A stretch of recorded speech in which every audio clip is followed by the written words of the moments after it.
Hello Valley fans and welcome to episode 48. It's a brand new season here at the Evolving Mindset Arena.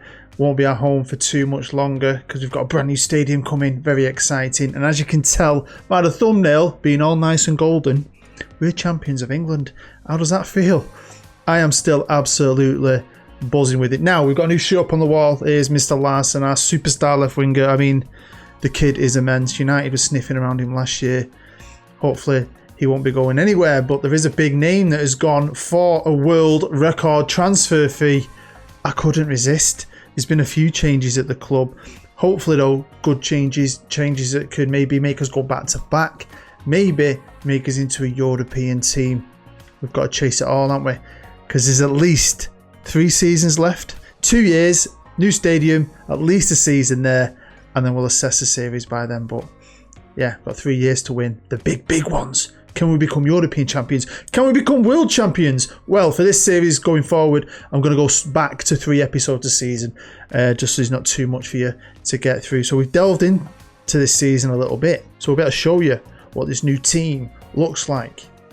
Is it good? Is it bad? Hit the thumbs up, subscribe if you're new, become a bloody patron, and let's begin. The season is just about to start. I've had pre-season and all that good stuff. Charity Shield, Community Shield. We'll have a look at that in a minute. Now, you'll see I've got 100 million in the bank, but it was a bit of a roller coaster this summer. Now, I had about 80 million originally at the start of the season, and the stadium's going to cost a freaking fortune. They took 60 of that away, so I only had 20 million in the bank. They've sold our stadium for 16 million, and then took out a massive loan of 100 odd million, which is going to cost us 1.1 million a month until we pay it off. Fair enough, new stadium. I just thought to myself, we take that hit, and similar to maybe Arsenal when they built the Emirates, and I'll try and keep this squad together. They are champions, but then you know this game, things start happening. Mateus Moyano, I nearly kept. He's a former wonder kid. Got 15 million for him. His value shot up. It was either give him a new deal and keep him and go get behind him, or sell him. I decided to sell him. Now both my sons asked to leave, wanting new challenges, weren't played as that much last year. Both have been great servants in the few years they've been here. Both got the shirts up on the wall for playing outstanding. Had some great moments from my boys, but I'm not going to stand in the way. It's time for them to move on. I've enjoyed having them around here, but they are getting on my nerves. So they were both worth like 30 million. Never going to get that through. Way overpriced. So set the values for both of them at 10 and offered them out. Fletcher decided to go to Burnley. I'm a bit worried about this because they only play with one striker. They're a good team as well, as we know from the last episode. And they had the Premier League Golden Boot winner. So I can't see him playing too much. Jimenez has gone for about 35 million. He was like the spare part last year. Didn't even get in the European squad. Decent player. Contreras has gone. Former wonderkid goalkeeper. Way too eccentric for me. Apparently he's world class now. I got 36 million. He's gone to FC Bayern. Grasso has gone to Everton for 41 million. Weird this because he had so much potential. He looked amazing on paper. He had to start in Argentina. Then he spent nearly 2 years out on loan. When we finally got him, he was never that great. Next up, I saw Bosco. He went for around 41 million to Newcastle, and I was going to keep him. Good backup, good little player. Don't think he's worth 41 million. Don't think he's worth 50 million. But when I mentioned a player in the last episode, a young striker I wanted to get. Sometimes when you go for that, you'll have a nosy at what else they've got. And I found a lovely little player to replace him. So anyway, the kid I was talking about, a sign for 40 million, going up to 60 million with add-ons. And it's Ben Murphy, young wonder kid, loads of talent. He's finishing it the best, but he's here to back up Zhao and replace Fletcher, and he is better than Fletcher, I'd say. He's not been the most prolific. He did well in his Blackburn days, only 20 years old. So yeah, little wonder kid. But then I found this kid at Norwich as well. Robert Cogan, £12 million release cost. 12 million for a wonder kid, backup superstar, right winger who is better than Bosco and will compete with Finson on the right and add more depth and quality to an already fecking amazing team. So really happy. This was a bit of a fluke find. So I wanted a superstar centre-half to partner our superstar centre-half Fordy. So I found Enric Hernandez at Valencia. They wanted 120 million for him. Now, I had Garcia as a little backup and I thought to myself, he's Spanish, he's okay. So he was worth about 40 million. So I said, how about 80 million plus Garcia? They said yes. So Garcia went in a part exchange. The biggest transfer fee I think I've ever accepted, at least. Man City have been chasing this lad for 3 years. The reason he wasn't captain anymore is because he spat his dummy out when he rejected a bid from City a year or two ago. This summer they came in again and again and again, and eventually offered me £209 million, no add-ons, straight hard cash. Now, he's been a decent player on paper. He's one of the best. Last year was his best season, but he still only managed a 7.01 average rating. You want to give me £209 million? I will gobble that shit up. Now, I got one in David Mertens. He's cost me £60 million. It's going to be a few extra add-ons to that. A wonder kid from Club Brugge, but I wanted a superstar. He was a great centre-half at Barcelona. They accepted my bid of about £130 million for him. He didn't want to talk to me. There was a guy at Real Madrid, £103 million that was, I think. They accepted. We got into talks. I pressed the buttons too fast, ballsed up the contract deal. Had to wait a week or two because he won't speak to you then for a bit because he's pissed off with you. By the time he would speak to me, Real Madrid had already offered him a new contract and won't accept any bids. We have signed, in my opinion, possibly the best central midfielder in the world. I can find two other players who on paper look just as good as Mr. Marcel Moores. I had a lot of money and I thought, let's get someone in the engine room that is truly world class, and they only wanted only £117 million for him. World class midfielder. Look how good he is passing, technique, long shots, free kick, first touch, decision making, flair off the ball, vision. Let's run through that squad depth quickly, and we've still got João up top, obviously backed up now by Murphy, but what a player he is. He became really good. I think he'll be fantastic this year. Larson still on the left, shirt up on the wall in my office, one of the best wingers in the world in my opinion. Bayliss, one of the best backup wingers in the world. Over to the right, we've got the other flying Dane, Mr. Finson himself, who I think is a cracking player. He's got a new backup. Behind the striker, Webbo, first cap now for England over the summer. Fleshing out, becoming a very good player. And Pedro, who is still a very good player. Both of them can play up front as well. Now into the middle, we of course have got Moores. And McCulloch, the club captain, also a world-class midfielder. Bit more of a tougher player. Bit of different player. I think we're good in the middle. Now I've got Andrade still. He's going to be backing up McCulloch and Mr. Montel, who I decided to keep over Grasso because he plays for his country and I think he's done better for us. He's going to be Moore's backup. Let's go to the back. Greeno. Now the news about Greeno is he has to leave, not because I've got a new goalkeeper. He's ready for a new challenge. He's the last surviving original. He's been here. He's going to be like 14 seasons. So I had a chat with him and said, I'll get rid of it. I'll sell you at the end of the season. He said, fine, I'll one more season, but then I'm going. So yeah, it's going to be goodbye Greeno end of year. Hopefully he does well. I think I've got the best left back in the world in Sam Lyons. Great player. Backed up by another cracking player, Mr. Gretel, former wonder kid. Right back, we've got Woodsy, who can also play the middle. Great player. And Kamara, who eventually signs a new deal. Again, another fantastic right back. In the middle, we've got the new boy. I've still got Jefferson, don't forget, who I think is a great centre-half. I just wanted another top quality one. And then backing them up, we of course have got Seibold, who again, former wonder kid, cracking little player who just needs to start, hopefully play a bit more this year. And then we've got the new kid as well. So competition-wise, anyone want me to get in the Europa League? That's a joke in my opinion. Champions of England, man. Champions of England. We should be title challenging. Champions League. There's my Champions League group. Valencia, so my new centre-half, is going up against his old team, who've got my old centre-half. Marseille, good side, and Wolfsberger, who I think are from Austria. FA Cup, they want me to get to the final. We'll see. Carabao Cup, they're not bothered. Now, the little surprise I said I might have had for you was I was going to try and buy a vets team. I was going to try and buy a load of legends back, stick them in the reserves, use them in cup games for a bit of fun. Just for fun. The only one I could sign was Pagey on a free. The rest of them have way too much money. They're all still at decent times of the career, so I didn't want to. Some of them I could have bought, like Lee Masters and so on, I think, but I just thought to myself, let's wait another year or two to do that. But I do want to build a vets team at some point. But Joe Page, his deal was up. He had a great season last year out in Greece. They decided not to keep him. You're going to like this one, Joe. Now, Joe Page is a Washington fan. Why I'm wearing the hat, just for this exact moment. He's also a Derby fan. How cool's that? In real life, I decided to organise the Brian Kane Classic again this year. So we've invited Brian's team, we've invited Austria Vienna, Darren Motion's team, and Derby, Joe Page's new team and future affiliate of mine, because when I got the choice for a new affiliate, of course I picked them. And they beat us, and that's a good team I put out there. I was pretty surprised, and we peppered him. I mean, Joe had an okay game.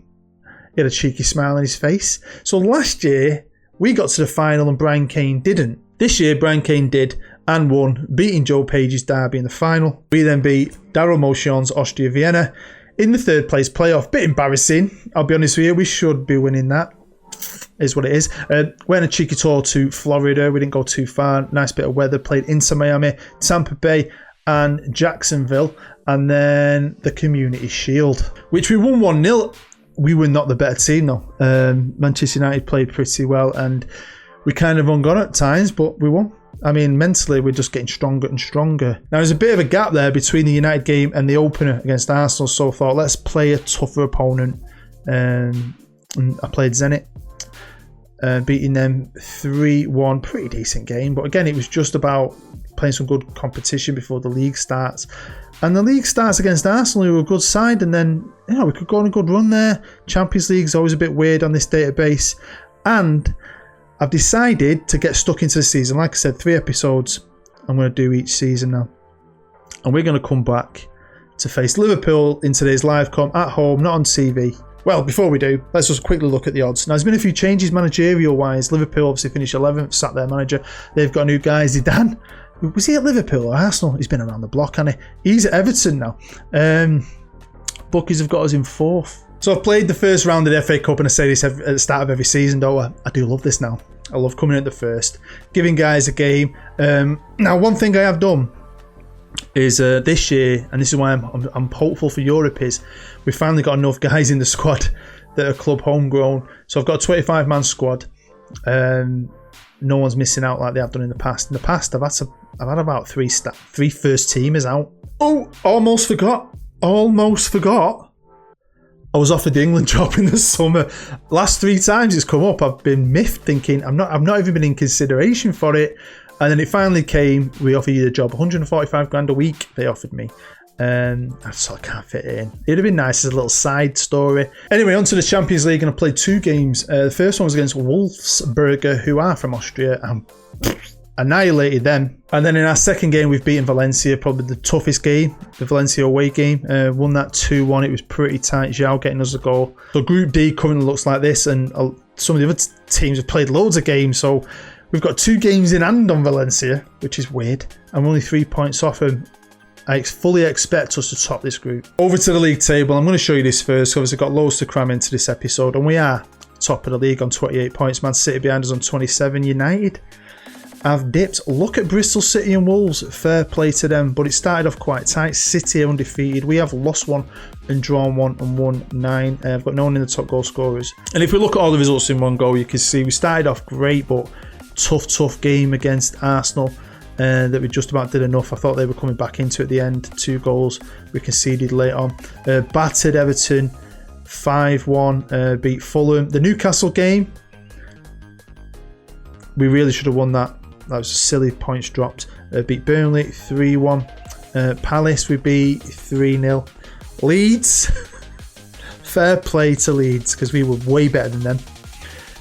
I mean, on paper, but we just didn't do anything. Give them an ass kicking. I expect to see you back in training tomorrow. And boom! The tables have turned, Manchester United. Then we beat Aston Villa 2-0.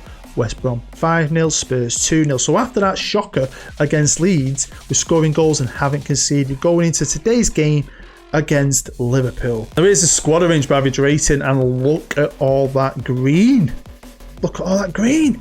So yeah, some of the players I've put up into this squad.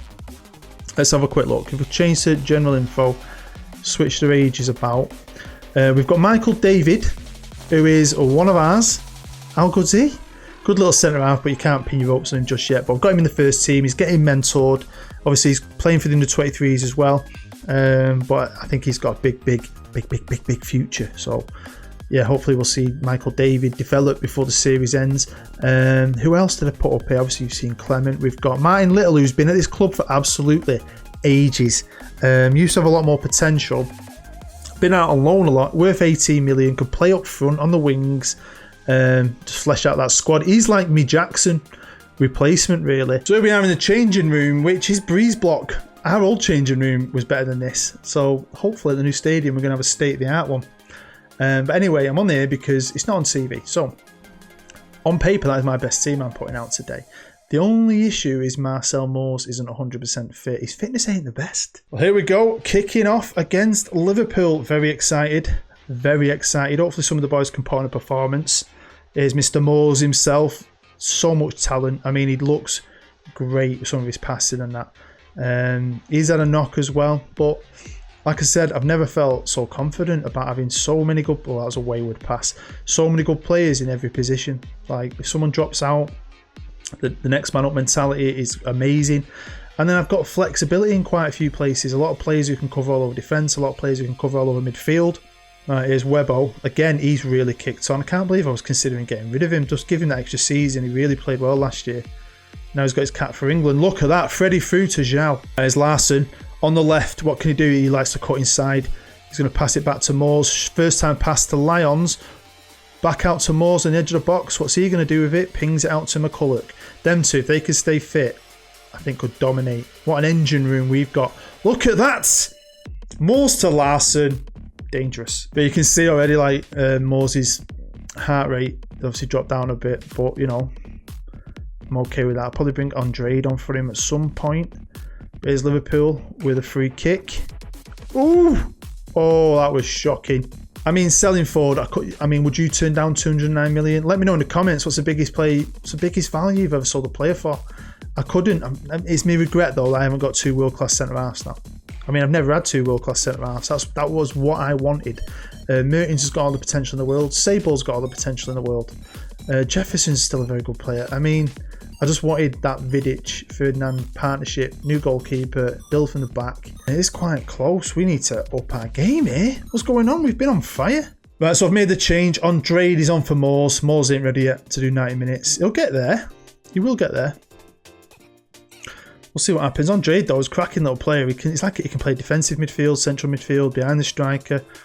Great player. Right, here's Zhao. One-on-one. He's on his own, really.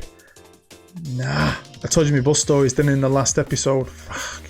It's like the world's getting busier, people are going back to work and all the crazies are coming back out. I had a guy on my bus the other day. I can't tell you everything he said because it's racist. It was an absolute disgrace. You have to have so many windows open on a bus at the minute by law to help with airflow because of coronavirus. Even, you know, it is what it is. He starts slamming the windows. He's been on the bus for half an hour, just sat there dead quiet. He jumps up, starts slamming windows. Fucking that. Starts going, oh, driver, you wanker. Why aren't his windows open? It's minus 20. It was like 11 degrees. I went, mate, it's not minus 20. Can you sit down and can you leave those windows open? No, okay, you fucking wanker. And do you know what? And starts screaming racist comments to all the people on the bus. Now, we're in an area called Longsight in Manchester, which is 90% Asian. I'm just like, I'm so sorry, everyone. I just got out of my cab and went, get off my bus now. Right, well, this second half's a bit of a drab affair. I just made 2 changes. Kogan has come on the right and Kamara's come on at right back. 20 minutes ago, switched to attacking, demanded some more. I mean, I did expect a bit more from us. I know it's still Liverpool, but they're not the Liverpool of old. Right, here we go, highlight, and it's Liverpool. I've switched to very attacking now.